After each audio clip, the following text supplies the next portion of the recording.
Olá, eu sou Márcia Medeiros e esse é o canal Monólogos. Nesse vídeo da série Tanatologia, nós vamos discutir um pouco sobre as questões relativas ao papel das mulheres e o luto na história.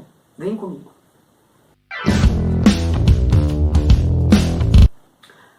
A fonte do nosso vídeo de hoje, o material que a gente estudou para trabalhar esse vídeo, foi retirado desse pequeno livro aqui, chamado Tratado Brasileiro sobre Perdas e Luto.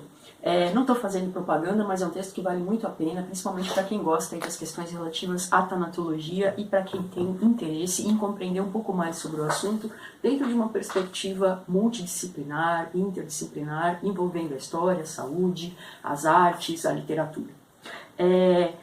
O texto que a gente utilizou para fazer esse vídeo, ele nasceu de uma pesquisa realizada pelo professor Ricardo da Costa, da Universidade Federal do Espírito Santo, e que também é professor do doutorado do Instituto Superior de Investigação Cooperativa, Transferências Interculturais e Históricas na Europa Medieval Mediterrânea. Tá? A pesquisa do professor Ricardo da Costa, ela se pauta em fontes de natureza iconográfica, em imagens, produzidas em diferentes períodos históricos que retrataram mulheres em suas manifestações de luto.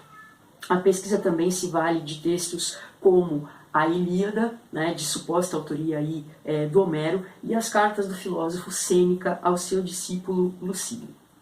Para começar, vale a pena a gente considerar que na Roma Antiga, se instituiu essa lógica do luto, e principalmente do luto de um ano que seria guardado pelas mulheres, para que elas não manifestassem tristeza pela perda do ente querido por mais tempo. Então se estipula na Roma Antiga esse prazo de um ano para que essas manifestações não fossem mais exacerbadas. De uma certa maneira a gente percebe aí que há sempre uma tentativa de controlar temporalmente a tristeza que a perda por uma pessoa amada representa na vida de outrem.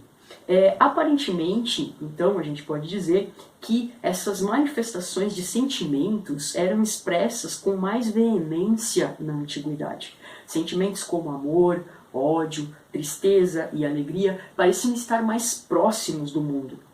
Da mesma forma que a vida e a morte também faziam parte do cotidiano. Essa ideia do ano de luto e do uso da cor negra para referendar esse momento, então, remonta à Antiguidade Clássica, principalmente à Roma Antiga.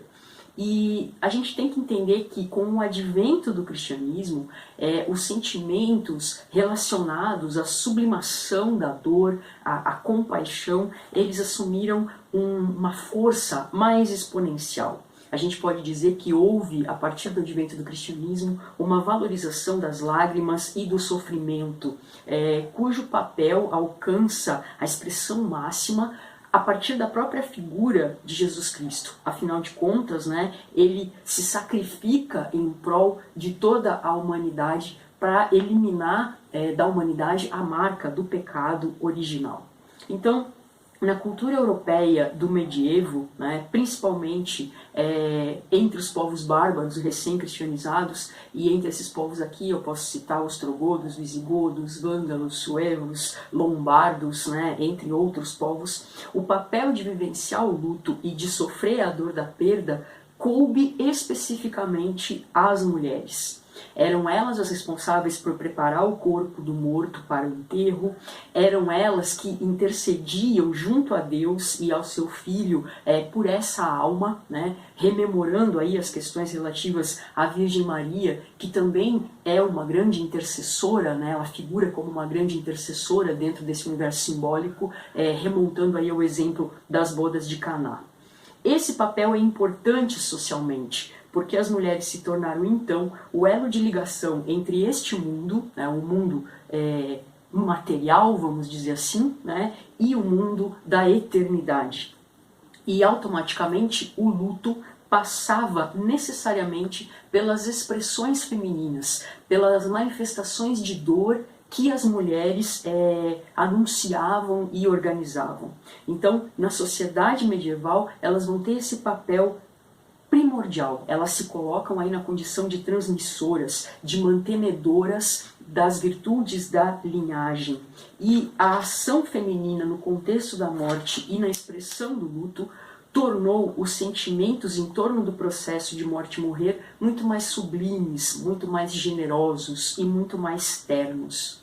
As mulheres se tornaram as responsáveis pela transmissão desses sentimentos aos homens, e o impulso dado pelas ações das mulheres no contexto dos processos relativos à morte foi fundamental para o processo religioso no Ocidente europeu. Foi fundamental para o avanço das práticas relativas ao cristianismo e à cristianização nesse momento histórico.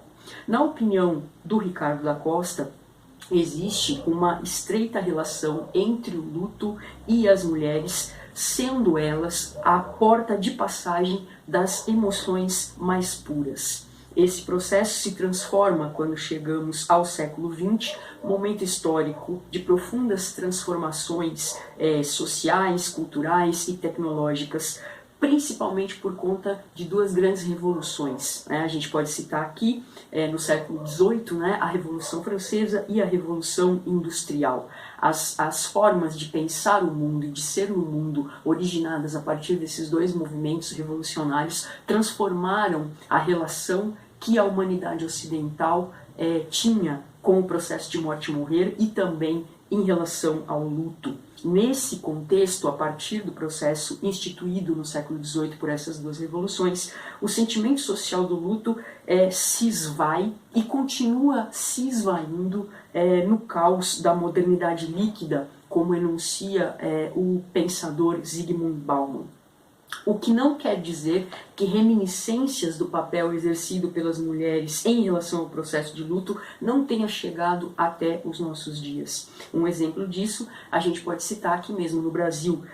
Nós ainda conhecemos no Brasil a figura das carpideiras, que eram mulheres contratadas para chorar no velório e assim realizar ou manter uma determinada cena social que existia na antiguidade e que a pesquisa do professor Ricardo da Costa vai provar, a partir das imagens coletadas, que já era presente no Antigo Egito.